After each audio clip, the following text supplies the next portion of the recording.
Hello friends, welcome to UPSC guide 360। आज हम लोग इस लेक्चर में वर्ल्ड ट्रेड ऑर्गेनाइजेशन को एस्थेटिक, करंट और पीवाईक्यू तीनों के साथ फिनिश करने वाले हैं। फ्रेंड्स, अगर हम डब्ल्यूटीओ की इवोल्यूशन की बात करते हैं तो 1944 का वह समय जब ब्रिटेन वुड्स कॉन्फ्रेंस हो रहा था अमेरिका में, जिस वक्त आईएमएफ, वर्ल्ड बैंक जैसी संस्था, इंस्टीट्यूशन की एस्टेब्लिशमेंट हुई, उस वक्त दुनिया के ट्रेड को रेगुलेट करने की भी बात की गई थी और इंटरनेशनल ट्रेड ऑर्गेनाइजेशन को एस्टेब्लिश करने की प्रोपोजिशंस रखी गई थी। फ्रेंड्स, इस प्रोपोजिशन को रिजेक्ट कर दिया गया था। अगर हम बात करते हैं फ्रेंड्स, फ्यू ईयर्स लेटर यानी 1947 में, तो उस वक्त लगभग 23 कंट्रीज आपस में एक जगह पर आए और उन लोगों ने साइन किया। क्या साइन किया? एक पैक्ट, जिस पैक्ट का नाम रखा गया गैट। गैट कहूं तो general agreement on tariffs and trade. Friends, ये जो गैट है यह ट्रेड इन गुड्स को रेगुलेट करता है। ट्रेड इन गुड्स को रेगुलेट करता है। फ्रेंड्स, अगर हम बात करते हैं लेटर ऑन इसकी इवोल्यूशन की, तो वह है बाय 1993 इसके जो मेंबर्स 23 थे, इंक्रीज होकर के 123 मेंबर हो जाते हैं। फ्रेंड्स, अगर हम बात करते हैं गैट की कमियों की, वह है ट्रेड इन सर्विसेज को इंक्लूड नहीं करना, इंटेलेक्चुअल प्रॉपर्टी राइट्स के ट्रेड को इंक्लूड नहीं करना और इंस्टीट्यूशनल स्ट्रक्चर इसके पास नहीं थी। इन तीनों कमियों के कारण जो गैट था वो पूरी तरह से मजबूती से पेश नहीं हो पा रहा था। उसको और स्ट्रांग बनाने के लिए बहुत सारे राउंड्स ऑफ टॉक चले। जैसे हम देख सकते हैं फ्रेंड्स, लगभग 1986 से 1994 तक एक बहुत बड़ा टॉक चलता है। लगभग 8 राउंड्स ऑफ टॉक चलते हैं और जो लास्ट राउंड है उरुग्वे राउंड, यहां पर गैट को कहा जाता है कि भाई तू सस्ते बस्ते में जा, अब तुझको रिप्लेस कर देंगे। किससे रिप्लेस करेंगे फ्रेंड्स? वही टॉपिक जो हम लोगों का है डब्ल्यूटीओ, यानी गैट को रिप्लेस कर देता है। कौन? डब्ल्यूटीओ। कब? तो last round of conference Uruguay round में। फ्रेंड्स, जो डब्ल्यूटीओ की एस्टेब्लिशमेंट होती है वह माराकेश एग्रीमेंट को साइन करने के बाद होती है। डब्ल्यूटीओ की जो एस्टेब्लिशमेंट होती है वह 1 जनवरी 1995 को होती है। अगर हम बात करते हैं फ्रेंड्स इसके हेडक्वार्टर की, वह है जेनेवा, स्विट्जरलैंड में। फ्रेंड्स, डब्ल्यूटीओ की जो हेड होते हैं वे कौन होते हैं? वे होते हैं डायरेक्टर जनरल, जिनका टर्म होता है 4 इयर्स। इनके टर्म को रिन्यू भी किया जा सकता है, यानी ये फिर से इसके डायरेक्टर जनरल बन सकते हैं। फ्रेंड्स, अगर हम बात करते हैं क्या डब्ल्यूटीओ यूनाइटेड नेशन का पार्ट है? नहीं। This is the important facts which UPSC can ask. यह यूनाइटेड नेशन का पार्ट नहीं है। अगर हम बात करते हैं फ्रेंड्स वोटिंग सिस्टम की, 1 कंट्री 1 वोट, जैसे कि हम लोग आईएमएफ, वर्ल्ड बैंक में देख रहे थे 1 कंट्री 1 वोट का प्रोविजन नहीं था, लेकिन डब्ल्यूटीओ में 1 कंट्री 1 वोट का प्रोविजन है। फ्रेंड्स, अगर हम बात करते हैं डब्ल्यूटीओ की पब्लिकेशन की, कौन कौन से रिपोर्ट को ये रिलीज करता है, तो उसमें एक इंपॉर्टेंट रिपोर्ट है वर्ल्ड ट्रेड रिपोर्ट, जिसको हर एक साल डब्ल्यूटीओ रिलीज करता है। फ्रेंड्स, अगर हम बात करते हैं highest decision making body of WTO, वह है मिनिस्ट्रियल कॉन्फ्रेंस। मिनिस्ट्रियल कॉन्फ्रेंस क्या होता है, कैसे कैसे इसकी इवोल्यूशन हुई है, लेटर हम देखने वाले हैं। फ्रेंड्स, अगर हम डब्ल्यूटीओ को थोड़ा और डेप्थ में देखना चाहते हैं तो इसके ऑर्गेनाइजेशनल स्ट्रक्चर को देखते हैं। इसमें 3 पार्ट है। एक है मिनिस्ट्रियल ऑफ कॉन्फ्रेंस, दूसरा है जनरल काउंसिल, तीसरा है काउंसिल्स फॉर ट्रेड। एक एक करके हम लोग देखते हैं। फ्रेंड्स, जो मिनिस्ट्रियल कॉन्फ्रेंस है, इसको जो मिनिस्टर्स ऑफ कॉमर्स होते हैं, मिनिस्टर्स ऑफ कॉमर्स, ये अटेंड करते हैं। इसीलिए तो मिनिस्ट्रियल कॉन्फ्रेंस को हाईएस्ट डिसीजन मेकिंग बॉडी कहा गया है। यानी हमारे देश के जो कॉमर्स मिनिस्टर हैं वे इसमें पार्टिसिपेट करती हैं। फ्रेंड्स, अगर हम बात करते हैं कि जो मिनिस्ट्रियल कॉन्फ्रेंस है वह कब मिलता है, तो नॉर्मली हर एक 2 साल में ये लोग मिलते हैं और आपस में डिस्कशन करते हैं। फ्रेंड्स, WTO की एस्टेब्लिशमेंट 1995 में होती है। उस वक्त से लेकर के अभी तक बहुत सारे मिनिस्ट्रियल कॉन्फ्रेंस हुए, जिसका हमने एक सीक्वेंस यहां पर प्रोवाइड किया है। जैसे सबसे पहला मिनिस्ट्रियल कॉन्फ्रेंस हुआ था 1996, यानी 1 year later of WTO formation, जो कि सिंगापुर में हुआ था।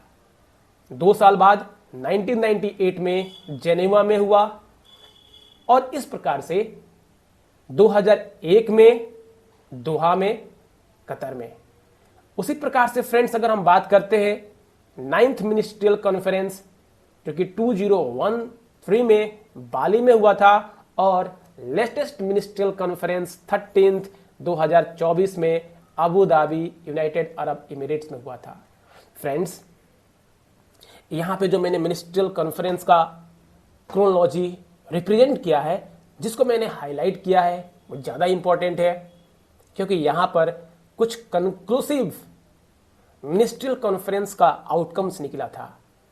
फ्रेंड्स, अगर हम मूव करते हैं और देखते हैं दूसरा काउंसिल, जो जनरल काउंसिल था, इसको मिनिस्टर ऑफ कॉमर्स अटेंड नहीं करते हैं, इसको एम्बेसडर्स अटेंड करते हैं। अगर हम बात करते हैं फ्रेंड्स, जनरल काउंसिल का काम क्या है, यह देखता है डिस्प्यूट सेटलमेंट बॉडी, यानी यह एक डिस्प्यूट सेटलमेंट बॉडी के तौर पर काम करता है। WTO मेंबर्स के साथ कुछ डिस्प्यूट हो जाए, ट्रेड को लेकर के, टैरिफ को लेकर के, तो जनरल काउंसिल आता है, कहता है कि मैं तुम्हारे डिस्प्यूट को सॉल्व करूंगा। Friends, trade policy review body के तौर पर भी यह काम करता है। अगर हम बात करते हैं फ्रेंड्स तीसरी ऑर्गेनाइजेशनल स्ट्रक्चर का, वह है काउंसिल्स फॉर ट्रेड, यानी trade in goods, trade in services, trade related to intellectual property rights. Friends, इन तीनों को काउंसिल फॉर ट्रेड का जो बॉडी है वह रेगुलेट करता है, देखता है। अगर हम बात करते हैं फ्रेंड्स, और भी कुछ प्रॉब्लम WTO से हो जाए तो WTO बहुत सारे छोटे छोटे कमिटीज को बनाता है, यानी न्यूमरस कमिटीज को भी WTO बना सकता है। किस लिए फ्रेंड्स? ताकि वह डिस्प्यूट्स को रिजॉल्व कर सके, ट्रेड को स्मूथ बना सके, दुनिया के ट्रेड को और प्रोस्परस बना सके। फ्रेंड्स, जो भी कमिटीज WTO फॉर्म करेगा, वे कमिटीज अपने रिपोर्ट को goods council, service council, intellectual property right council को सौंपेंगी, उनके पास प्रोवाइड करेंगी। अगर हम बात करते हैं फ्रेंड्स, WTO किन प्रिंसिपल पर काम करता है? इसके पास 3 मेजर प्रिंसिपल है। एक है friends most favoured nation, MFN। Most favoured nation क्या है फ्रेंड्स? WTO कहता है members should not discriminate between its trading partners, यानी जो भी WTO के मेंबर्स हैं अपने ट्रेडिंग पार्टनर के साथ डिस्क्रिमिनेट नहीं करेंगे, यानी वे एक दूसरे को इक्वली ट्रीट करेंगे। ओके फ्रेंड्स, यानी मोस्ट फेवर्ड नेशन कहने का मतलब यह नहीं कि अगर बांग्लादेश को मैंने MFN का स्टेटस दे रखा है, मैं एज इंडिया MFN स्टेटस दे रखा है तो मैं उसको बहुत ज्यादा फेवर करूंगा। नहीं, मैं उसको वैसे ही ट्रीट करूंगा जैसे मैं दूसरे WTO मेंबर के साथ ट्रीटमेंट करता हूं। लेकिन फ्रेंड्स, अगर मैं बात करता हूं कुछ एक्सेप्शन की, एक्सेप्शंस, जैसे कि एशियान के साथ मैं ट्रेड करना चाहता हूं, यानी इंडिया ट्रेड करना चाहता है, तो यहां पर वो डिस्क्रिमिनेट कर सकता है, ये एक्सेप्शन है। लेकिन एज ए सिंगल कंट्री मैं दूसरे मेंबर के साथ डिस्क्रिमिनेट नहीं कर सकता हूं, इंडिया डिस्क्रिमिनेट नहीं कर सकता है। एमएफएन होप आप समझे होंगे। फ्रेंड्स, अगर हम बात करते हैं दूसरे प्रिंसिपल, वह है नेशनल ट्रीटमेंट। नेशनल ट्रीटमेंट कहने का मतलब no discrimination between, non discrimination between domestic product and foreign product. यानी हमारे देश में जो प्रोडक्ट बनेगी उस पर, जो हम इंपोर्ट करेंगे उसको, दोनों को इक्वली ट्रीट करने वाले हैं। यानी जितना टैक्स हम अपने प्रोडक्ट पर लगाएंगे उतना ही टैक्स इंपोर्टेड गुड्स पर भी लगाएंगे। यह कहना चाहता है डब्ल्यूटीओ का नेशनल ट्रीटमेंट प्रिंसिपल। फ्रेंड्स, और मैं इसको एलोबरेट करूं तो imported and domestic products should be treated equally with in the national boundary. कहना क्या चाहता है? कहना चाहता है providing level playing field whether with the domestic companies or the imported goods companies, foreign companies। यानी नेशनल ट्रीटमेंट, होप आप समझे होंगे। फ्रेंड्स, अगर मैं नेशनल ट्रीटमेंट में और भी कुछ बातें कहूं, जैसे कि अगर हम कस्टम ड्यूटीज चार्ज करते हैं किसी इंपोर्टेड गुड्स पे, तो क्या हम नेशनल ट्रीटमेंट प्रिंसिपल को वायलेट करते हैं? तो नहीं। यानी अगर इंडिया कस्टम ड्यूटीज को, कस्टम्स ड्यूटी को चार्ज करता है, किस पे चार्ज करता है फ्रेंड्स? इंपोर्टेड गुड्स पे, इंपोर्टेड गुड्स पे, तो क्या ये वायलेट करता है नेशनल ट्रीटमेंट पॉलिसी को? नहीं करता है। क्यों? क्योंकि जब हम गुड्स को इंपोर्ट करते हैं उस वक्त हमारे डोमेस्टिक टेरिटरी में वह गुड्स नहीं पहुंचा रहता है, यानी हम उस पर कस्टम ड्यूटी लगा सकते हैं। यहां पर लिखा हुआ है friends, charging custom duty on an import not a violation of the principle of national treatment. क्यों फ्रेंड्स? क्योंकि जो नेशनल ट्रीटमेंट का प्रिंसिपल है अप्लाइज करता है ओनली व्हेन प्रोडक्ट, सर्विसेज और आईपीआर इंटर्स डोमेस्टिक मार्केट। जब वह वस्तु, गुड्स या सर्विस हमारे मार्केट के अंदर आ जाएगा तभी नेशनल ट्रीटमेंट प्रिंसिपल को फॉलो करेगा। होप आप समझे होंगे। यहां पे कस्टम ड्यूटी का जो एप्लीकेशन है यूपीएससी फंसा सकता है, हमें अपने दिमाग में रखना है। फ्रेंड्स, अगर तीसरे प्रिंसिपल की बात करते हैं वह है special and differential treatment with developing countries. Special and differential treatment कहने का क्या हुआ फ्रेंड्स? मान लो हमारे फार्मर्स, इंडिया एक डेवलपिंग कंट्रीज है, हमारे farmers special products, agricultural products को प्रोड्यूस करते हैं।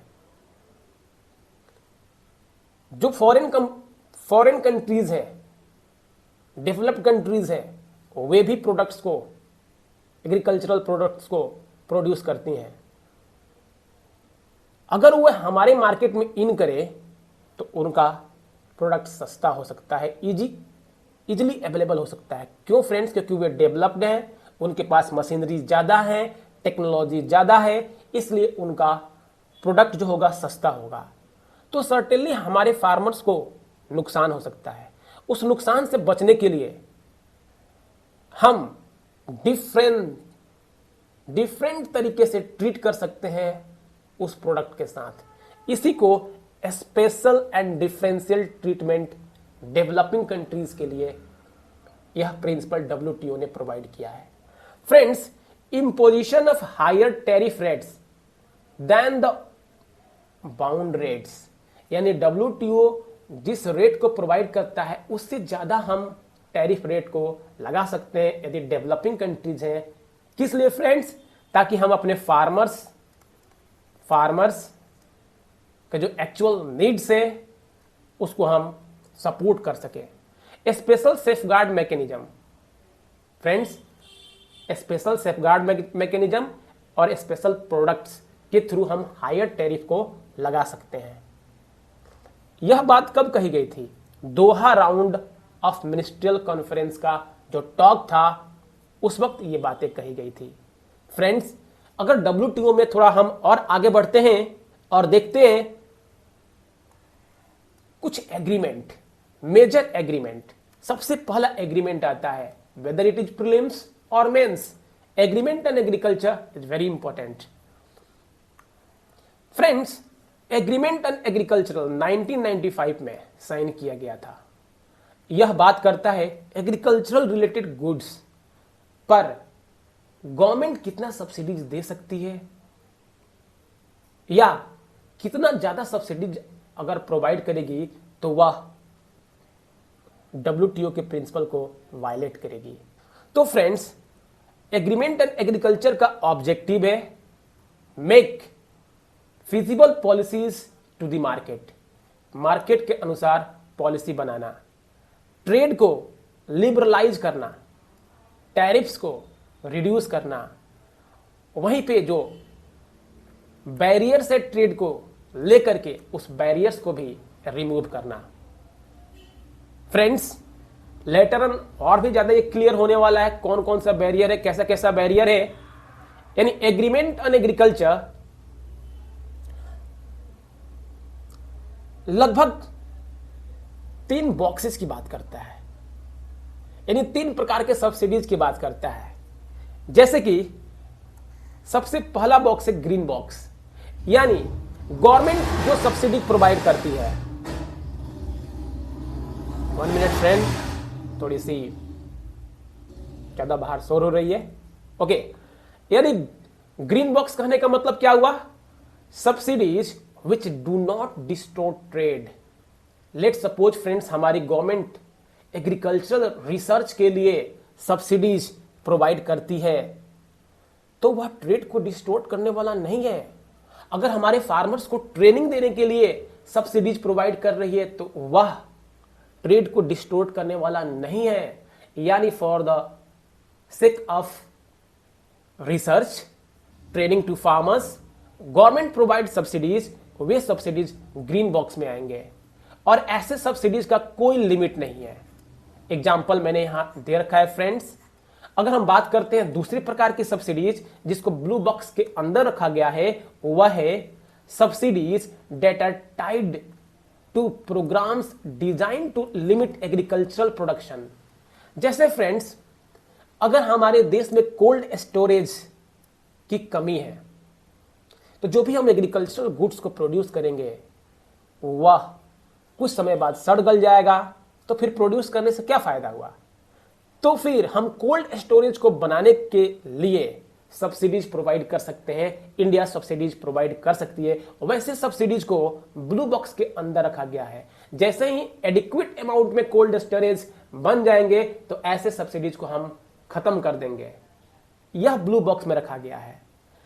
फ्रेंड्स, डायरेक्ट बेनिफिट ट्रांसफर जैसे कि PM किसान जो सब्सिडीज प्रोवाइड करती है गवर्नमेंट, इसको भी ब्लू बॉक्स के अंदर रखा गया है। अगर हम बात करते हैं फ्रेंड्स, एक और बॉक्स बहुत इंपॉर्टेंट है, एम्बर बॉक्स।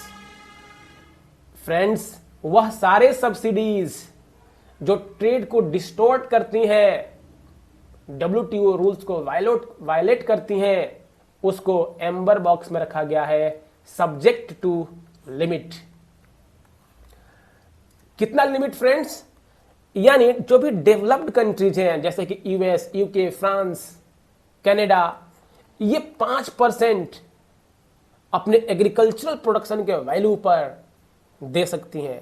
वहीं पे जो डेवलपिंग कंट्रीज है ये 10% अपने एग्रीकल्चरल प्रोडक्शन के वैल्यू पे दे सकती हैं। फ्रेंड्स, अगर आप बात बोलोगे कि सर एम्बर बॉक्स में जो सब्सिडीज प्रोवाइड की जाती है उसके एग्जांपल्स क्या हुए? Friends, fertilisers, seeds, electricity. आप जानते हो एग्रीकल्चर में जो इलेक्ट्रिसिटी प्रोवाइड की जाती है जिसके थ्रू ट्यूबवेल्स के थ्रू इरिगेशन की जाती है, उसका यूज करके फार्मर्स एग्रीकल्चरल गुड्स को इजीली प्रोड्यूस कर लेते हैं।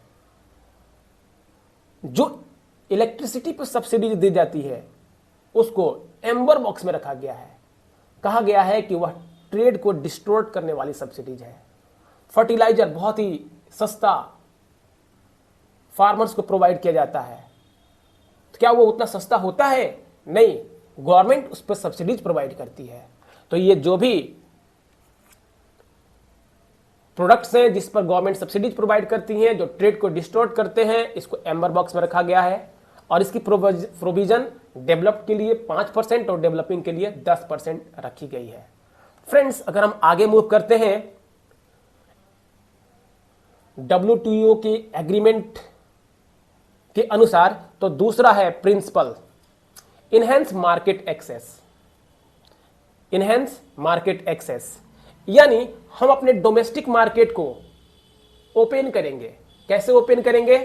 टैरिफ्स को इंपोर्टेड गुड्स पे रिड्यूस करके, यानी इनहेंस मार्केट एक्सेस की प्रोविजन की बात करता है।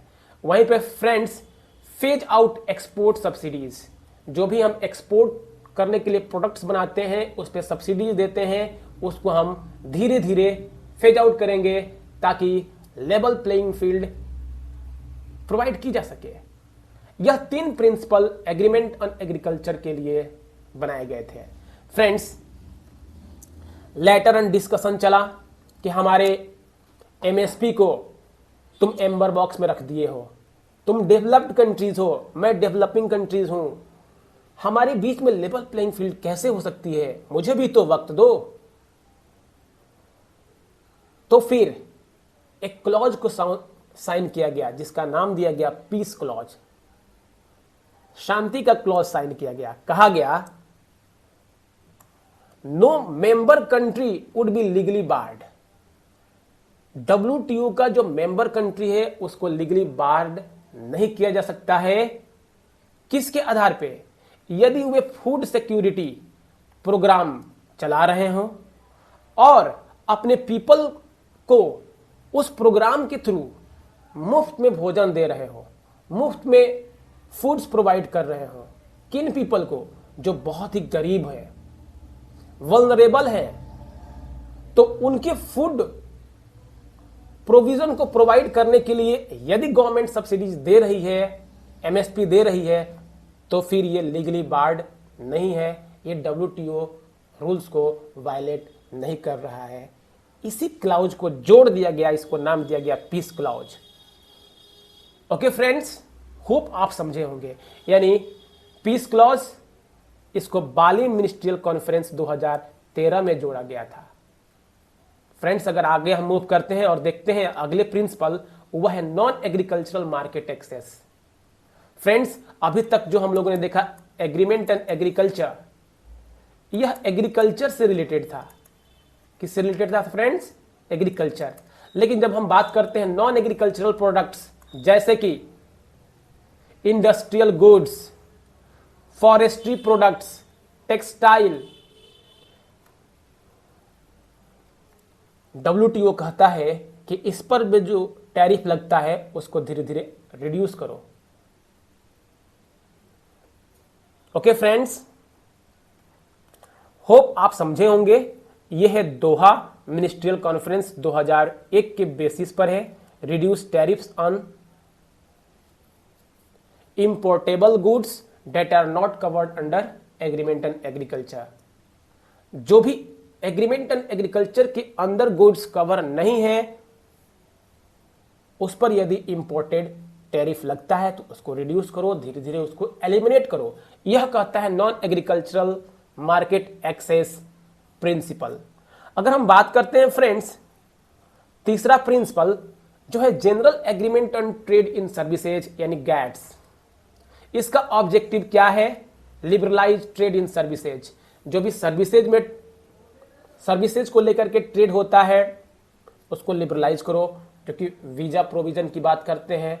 जो भी डेवलप्ड कंट्रीज हैं वे कहते हैं इस प्रकार के visa, red colour visa, yellow colour visa लगा देते हैं ताकि जो भी डेवलपिंग कंट्रीज से पीपल वहां पर मूव कर रहे हो उनको रिस्ट्रिक्ट कर सके। इस प्रोविजन को WTO कहता है general agreement on trade in services, यानी लिबरलाइज करो ट्रेड इन सर्विसेज को। वहीं पे अगर हम बात करते हैं friends, agreement on trade related aspects of intellectual property right, जैसे कि पेटेंट। किसी भी प्रोडक्ट को लेकर के यदि कोई कंपनी पेटेंट करा लेती है तो उसको 20 साल तक का एक क्लॉज मिल जाता है, वह 20 साल तक अपने प्रोडक्ट को उस पेटेंट के थ्रू बना सकती है, दूसरा कोई कंपनी उसको नहीं यूज कर सकता है। वहीं पर हम बात करते हैं फ्रेंड्स ट्रेडमार्क यानी ब्रांड, लगभग 10 इयर्स तक, और 10 इयर्स के बाद यह रिन्यू की जा सकती है। कॉपीराइट, जैसे कोई म्यूजिक हो गया, कोई लिटरेरी वर्क हो गया, उस पर जो ट्रेडमार्क लगता है उसको हम कॉपीराइट कहते हैं।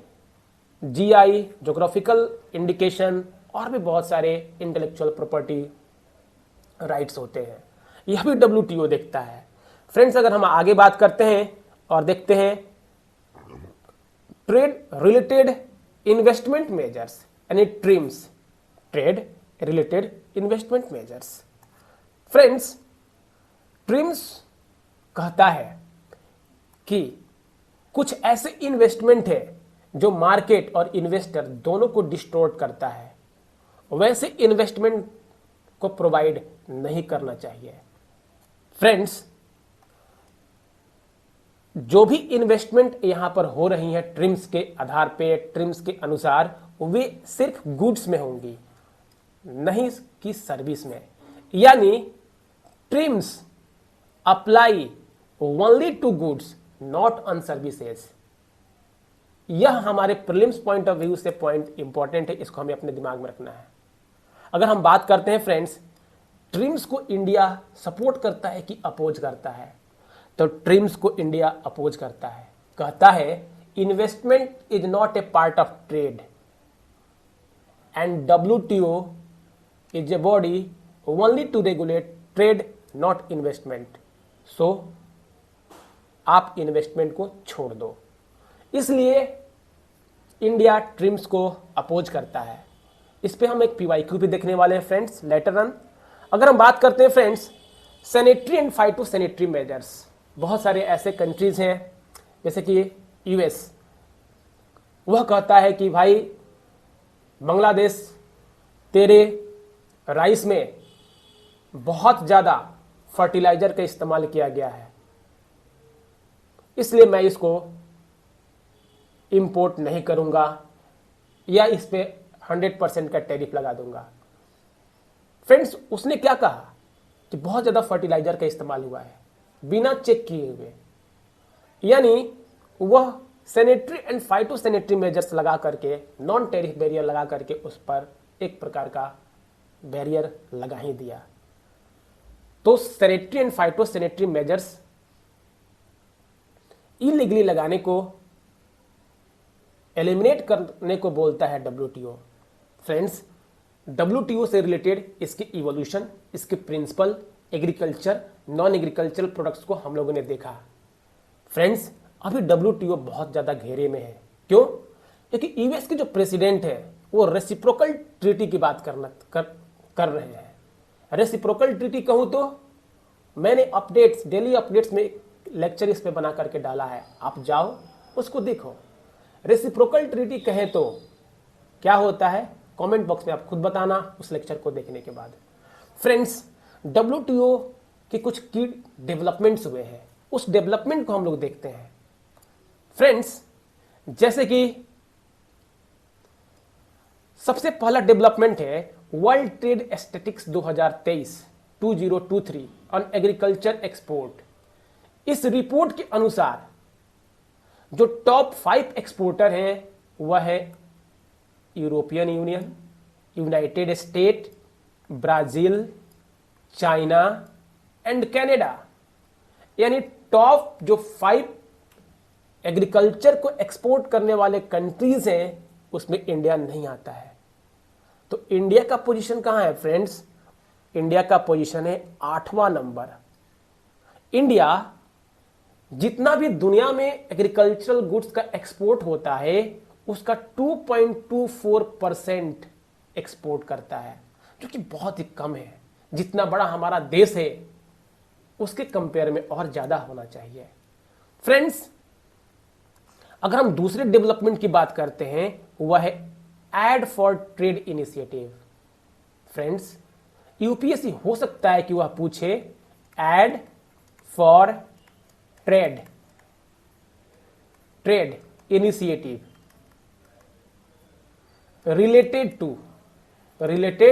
टू एक नंबर में WTO, 2 नंबर में IMF, 3 नंबर में वर्ल्ड बैंक और 4 नंबर में मोर देन 1। किसको टिक करोगे फ्रेंड्स? WTO। बहुत ज्यादा डेप्थ में नहीं जाता है, टर्म्स को पूछता है, फिर भी हम जान लेते हैं एड फॉर ट्रेड कहने का मतलब क्या हुआ, यानी एड प्रोवाइड करेगा, ग्रांट्स प्रोवाइड करेगा। किसको? डेवलपिंग कंट्रीज को। किस लिए? यदि वे फॉसिल फ्यूल बेस्ड इकोनॉमी से ग्रीन फ्यूल बेस्ड इकोनॉमी की तरफ ट्रांजिट करते हैं, अपने इंफ्रास्ट्रक्चर को डेवलप करने के लिए पैसे को लेना चाहते हैं, इन्वेस्टमेंट को विद इंपोर्ट करना चाहते हैं, तो फिर वहां पर इस इनिशिएटिव का यूज कर सकते हैं। WTO ने शुरू किया है। फ्रेंड्स, अगर हम बात करते हैं एड फॉर ट्रेड इनिशिएटिव की ओरिजिन, तो इसकी ओरिजिन है हांगकांग मिनिस्ट्रियल कॉन्फ्रेंस 2005 में। Hope friends aid for trade initiative को आप समझे होंगे। अगर हम बात करते हैं फ्रेंड्स एंटी डंपिंग ड्यूटी, सबसे पहले फ्रेंड्स डंपिंग क्या होता है? डंपिंग एक प्रकार का अनफेयर ट्रेड प्रैक्टिस है WTO के अंदर। यह कब अकर होता है फ्रेंड्स? कब होता है? when goods are sold at price lower than their normal value। let's suppose friend China इस पेन को अपने देश में यानी डोमेस्टिकली 10 रुपये में सेल करता है, लेकिन हमारे देश में 5 रुपये में सेल करता है। इसका मतलब इस पेन को हमारे देश में डंप कर रहा है। क्यों डंप कर रहा है? ताकि हमारे देश में इस पेन को जो कंपनियां बना रही हैं वे कंपीट ना कर सके, वे खत्म हो जाए और वह डोमिनेट करने लगे। तो इससे बचने के लिए क्या करेंगे फ्रेंड्स? यदि वह डंप कर रहा है तो हम उस पर ड्यूटी लगाएंगे, एंटी डंपिंग ड्यूटी। होप आप समझे होंगे।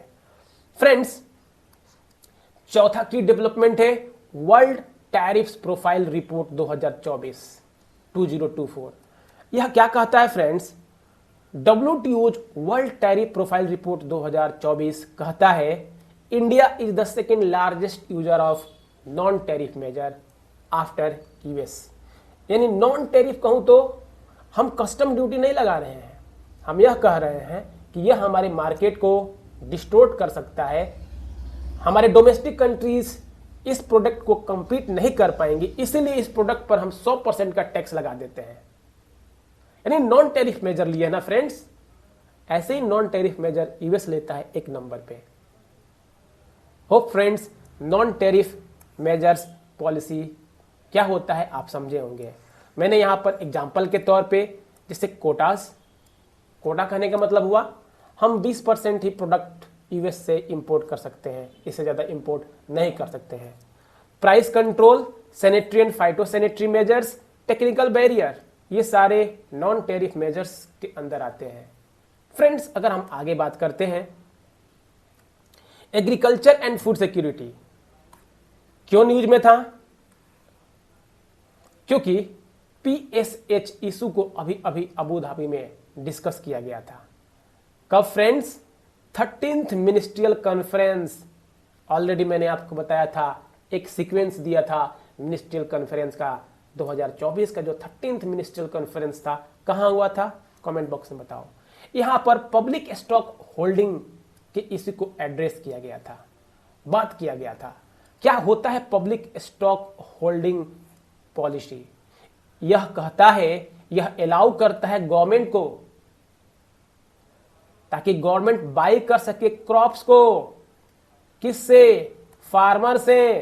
किस प्राइस पे? MSP पे, और उसको स्टोर कर सके, ताकि जब देश में स्थिति सही नहीं हो, जो गरीब लोग इन्फ्लेशन के कारण फूड प्रोडक्ट्स को परचेज न कर पाए, उस वक्त गवर्नमेंट उनको सब्सिडाइज करके सब्सिडीज पे ऐसे प्रोडक्ट को प्रोवाइड करे। उसी को फ्रेंड्स PSH कहा गया, पब्लिक स्टॉक होल्डिंग कहा गया। इस पर डिस्कशन हुआ। फ्रेंड्स, इससे रिलेटेड एक लिमिट है, डी मिनिमिस लिमिट, जो ऑलरेडी हम लोगों ने देखा था। 10% डेवलपिंग कंट्रीज के लिए फ्रेंड्स और 5% डेवलप्ड कंट्रीज के लिए है। यानी जो एम्बर बॉक्स में सब्सिडीज था, जो ट्रेड डिस्टोर्टिंग सब्सिडीज था, उसको लिमिट किया गया था। आप डेवलपिंग कंट्रीज हो, आप अपने प्रोडक्शन के वैल्यू के आधार पे 10% प्रोवाइड करो। आप डेवलप्ड कंट्रीज हो, आप 5% करो, लेटर ऑन इसको खत्म कर देना। इसी को फ्रेंड्स डी मिनिमिस लिमिट के नाम से भी जाना जाता है। एग्जाम में यदि पूछ दे डी मिनिमिस लिमिट क्या है, 4 ऑप्शन दे, हम जरूर टिक कर लेंगे। Friends, global divide over PSH, developing countries इसको सपोर्ट करती हैं, डेवलप्ड कंट्रीज इसको अपोज करती हैं। एग्रीमेंट एंड एग्रीकल्चर क्या है, ऑलरेडी वी हैव डिस्कस्ड, पूरी तरह से डिस्कस कर लिया है हम लोगों ने। पीस क्लॉज क्या है फ्रेंड्स, इसको भी हम लोगों ने डिस्कस कर लिया है। Boxes, amber box, blue box, green box, everything has been completed. अगर हम बात करते हैं friends WTO agreement on fisheries subsidies, जो कि जेनेवा पैकेज के नाम से भी जाना जाता है। Friends, agreement on fishery subsidies क्या कहता है? कहता है कि जो भी कंट्रीज फिश प्रोडक्शन में बहुत ज्यादा सब्सिडीज को प्रोवाइड करती हैं, वो ट्रेड को डिस्टोर्ट कर रही हैं, उन सब्सिडीज को आप खत्म करो। लेकिन डेवलपिंग कंट्रीज कहती है कि हमारे फार्मर्स, हमारे फिशरमैन इतने कैपेबल नहीं है कि वे खुद से फिश को फार्म कर सके, इसलिए हम उसको सब्सिडीज प्रोवाइड करेंगे। यानी इसका स्टेटस क्या है?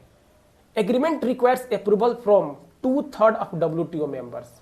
यानी WTO agreement and fisheries subsidies को लीगली बाइंड करने के लिए लगभग 2/3 WTO मेंबर्स के साइन की जरूरत है। क्या 2/3 ने साइन किया है? नहीं किया है। क्या इंडिया इसका पार्ट है? नहीं। सबसे इंपॉर्टेंट पॉइंट है friends, India is not a part of the agreement. कौन सा agreement friends? Geneva package agreement, WTO agreement on fishery subsidies. Hope आप समझे होंगे। इससे ज्यादा इस टॉपिक से हमें कुछ नहीं जानना है फ्रेंड्स। अगर हम आगे मूव करते हैं, trips agreement already discuss, next topic को देखते हैं।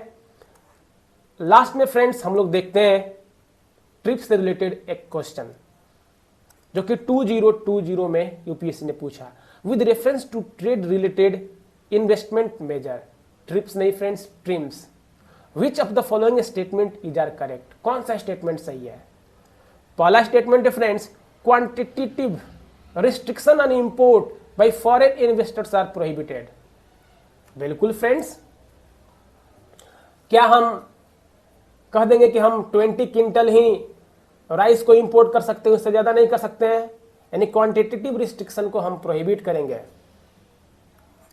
First statement is true. अगर पहला स्टेटमेंट ट्रू है friends, B can be eliminated. Second statement को देखते हैं। यह है, they apply to investment measures related to trade in both goods and services. Friends, जब हम लोग ट्रिम्स को पढ़ रहे थे वहां पे हम लोगों ने देखा था ये सिर्फ गुड्स के लिए होता है, सर्विस के लिए नहीं होता है। यानी investment major for the goods. क्या इंडिया इसको सपोर्ट करता है? नहीं, इंडिया इसको अपोज करता है। क्या कहता है? WTO का काम है ट्रेड इन गुड्स को देखना, न कि इन्वेस्टमेंट। यानी this statement is wrong. If second is wrong, A can never be the answer, B can never be the answer, D can never be the answer, C is the answer। इसके बावजूद भी हम third statement को पढ़ने वाले हैं और यह है, they are not concerned with the regulation of foreign investment बिल्कुल फ्रेंड्स, अभी अभी हम लोगों ने ट्रिम्स को पढ़ा, आप पीछे जाकर के भी देख सकते हैं। Third statement is correct, 1 and 3 are the answer. Hope friends आपने WTO से रिलेटेड स्टैटिक्स, करंट अफेयर और प्रीवियस ईयर क्वेश्चन को भी देखा। आपको यह लेक्चर समझ में आया होगा, पसंद आया होगा तो चैनल को सब्सक्राइब करें, वीडियोस को लाइक करें और भी बहुत सारे वीडियोस को देखने के लिए प्लेलिस्ट में जाएं और देखें। तब तक के लिए धन्यवाद।